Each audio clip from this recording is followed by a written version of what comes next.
आज हम बात करेंगे भारत के संविधान के बनने की कहानी की। ये सिर्फ एक किताब नहीं है, ये वो नींव है जिस पर दुनिया का सबसे बड़ा लोकतंत्र खड़ा है। और सच कहूं तो इसका बनना किसी असाधारण सफर से कम नहीं था। सोच कर देखिए, एक ऐसा देश जो अभी अभी आजाद हुआ है, जहां सैकड़ों भाषाएं हैं, अनगिनत धर्म हैं, अलग अलग रियासतें हैं। इन सबको एक साथ एक नियम से कैसे चलाया जाए, ये एक बहुत बड़ा सवाल था जिसका सामना हमारे नेताओं को करना पड़ा। तो आखिर ये इतना बड़ा काम ये शुरू हुआ कैसे? तो देखिए, ये कहानी शुरू होती है एक बहुत ही हिम्मत वाले, एक मजबूत विचार से। और वो विचार था आत्मनिर्णय का। मतलब ये मानना कि भारतीय अपना भविष्य खुद तय करेंगे, कोई बाहरी ताकत नहीं। तो ये विचार सबसे पहले सामने कौन लाया? 1934 में एम.एन. रॉय ने इसकी पहली औपचारिक मांग रखी। और उस जमाने के हिसाब से ये कोई छोटी मोटी बात नहीं थी, ये एक क्रांतिकारी विचार था। आप समझिए, इसका सीधा मतलब था कि भारत के कानून अब लंदन में नहीं बनेंगे, बल्कि भारतीय खुद भारत में ही बनाएंगे। ये ब्रिटिश राज से पूरी तरह आज़ादी का एक ऐलान था। और जानते हैं, ये विचार ये तो आग की तरह फैल गया। फिर 1938 में जवाहरलाल नेहरू के इन शब्दों ने इसे और भी ज्यादा मजबूती दे दी। अब ये सिर्फ एक राजनीतिक मांग नहीं रह गई थी, बल्कि ये पूरे देश की, हर एक भारतीय की उम्मीदों का ऐलान बन चुकी थी। अपना संविधान खुद बनाना आज़ादी की लड़ाई का एक बहुत ही जरूरी हिस्सा बन गया। तो देखिए, सफर कितना तेज था। एक दशक से भी कम वक्त में ये विचार कहां से कहां पहुंच गया। एक इंसान के क्रांतिकारी विचार से शुरू होकर ये कांग्रेस का आधिकारिक लक्ष्य बना, और फिर आखिरकार 9 दिसंबर 1946 को ये हकीकत में बदल गया, जब हमारी संविधान सभा की पहली बैठक हुई। ठीक है, तो सभा तो बन गई, पर अब सवाल ये था कि उनका सबसे पहला काम क्या होगा। उन्हें उस नए राष्ट्र की बुनियाद रखनी थी जिसे वो बनाने जा रहे थे। मतलब देश के जो बुनियादी मूल्य हैं, जो सिद्धांत हैं, पहले उन्हें तय करना था। और जानते हैं, उन्होंने ये काम बहुत जल्दी किया। अपने पहले ही सेशन के कुछ ही दिनों के अंदर सभा ने एक दस्तावेज पेश किया जिसका नाम था उद्देश्य संकल्प। इसे आप हमारे संविधान का ब्लूप्रिंट या उसकी आत्मा भी कह सकते हैं। जवाहरलाल नेहरू ने इसे पेश किया, और इसी ने तय किया कि आज़ाद भारत का रास्ता कैसा होगा। और ये देखिए, ये सिर्फ कुछ पॉइंट्स या शब्द नहीं थे, ये वादे थे। एक आज़ाद संप्रभु गणराज्य बनाने का वादा, हर नागरिक को न्याय और बराबरी देने का वादा, और सबसे बढ़कर ये सिद्धांत कि सरकार की असली ताकत वो लोगों से आएगी। असल में यही वो पिलर्स है जिन पर आज का भारत खड़ा है।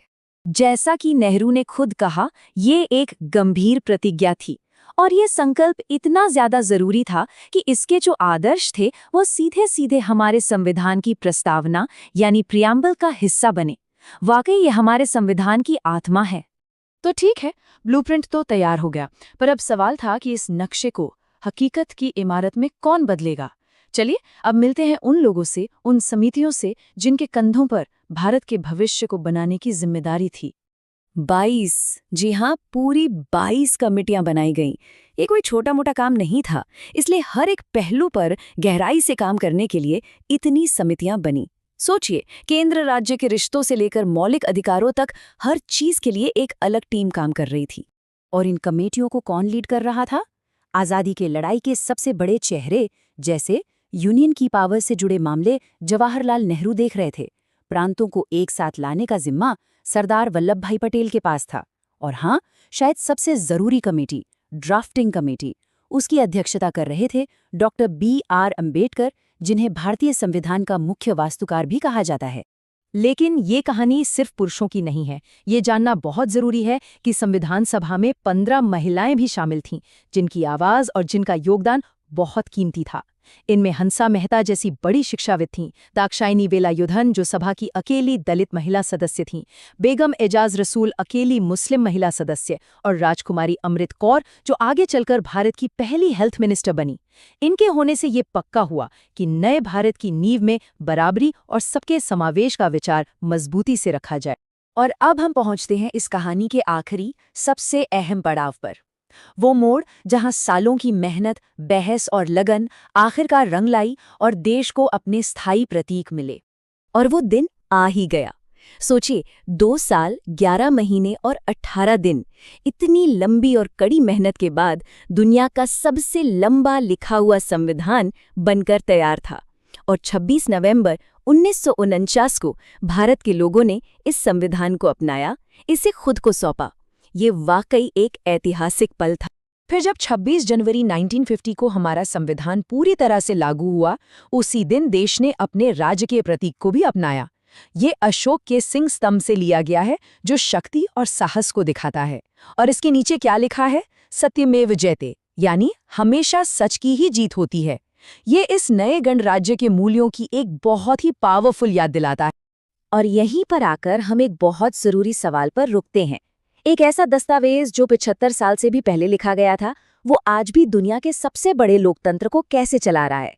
ये संविधान असल में इसे बनाने वालों की दूरदृष्टि का सबसे बड़ा सबूत है। ये कोई पुरानी किताब नहीं है, ये एक जीता जागता दस्तावेज है जो आज भी 1 अरब से ज्यादा लोगों के अधिकारों और सपनों को रास्ता दिखा रहा है। इस बारे में सोचना वाकई बहुत दिलचस्प।